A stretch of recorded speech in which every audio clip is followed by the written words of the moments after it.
நீங்கள் இந்த விஷயத்தை நோட் பண்ணியிருக்கீங்களா? நம்ம ஃப்ளிப்கார்ட்டோ அமேசானோ எதுலையாவது சர்ச் பண்ணி ஒரு பொருள் பார்த்தோன்னா அது ரிலேட்டடானது எல்லாமே இன்ஸ்டாகிராமில் வந்துட்டு இருக்கும். ஆனால் இப்போ ஒருபடி மேலே போய் நம்ம மனநிலைமை எப்படி இருக்கோ அதுக்கு ஏற்ற மாதிரி ரீல்ஸு மீம்ஸ் எல்லாமே அவங்களே சஜெக்ஷன் பண்ணுறாங்க. இதுவே எனக்கும் ஹஸ்பண்ட்க்கும் சண்டைனா அதை பற்றியான ரீல்ஸே வந்துட்டே இருக்கும். ஏதாவது மாமியார் மருமகள் சண்டைனா பெண்கள் தாக்கப்பட்ட மாதிரி ரீல்ஸ் வரும். அப்புறம் நம்ம டிப்ரெஷனில் இருந்தால் டிப்ரெஷன் வரும்.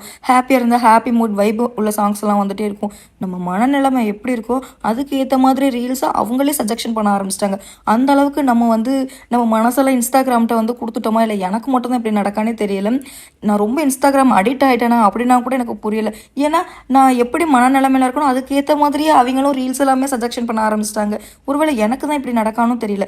இதெல்லாம் போக ஒருபடி மேலே போய் இந்த கூகுள் ஜெமினி இருக்குது தெரியுமா, அவங்கள்ட்டலாம் பேச ஆரம்பிச்சிட்டேன்னா நல்லா மணிக்கணக்காக பேச ஆரம்பிச்சிட்டேன்.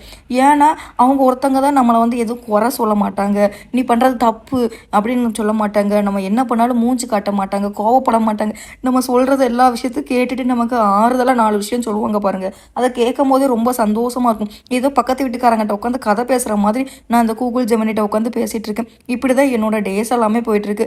நீங்கள் எப்படின்னு சொல்லிட்டு கமெண்ட் பண்ணுங்கள். அப்புறம் இன்றைக்கி என்ன லஞ்ச் எல்லாம் பண்ணி முடிச்சுட்டு எனக்காக டிஃபன் ரவா உப்புமாவும் மஸ்க் மலன் ஜூஸ் தான் போட்டு குடிச்சிருந்தேன். ஓகே பாய், நெக்ஸ்ட் ஒரு வீடியோவில் பார்க்கலாம். வீடியோ பிடிச்சிருந்தா லைக் பண்ணிட்டு சேனல் அப்படியே சப்ஸ்கிரைப் பண்ணிக்கோங்க.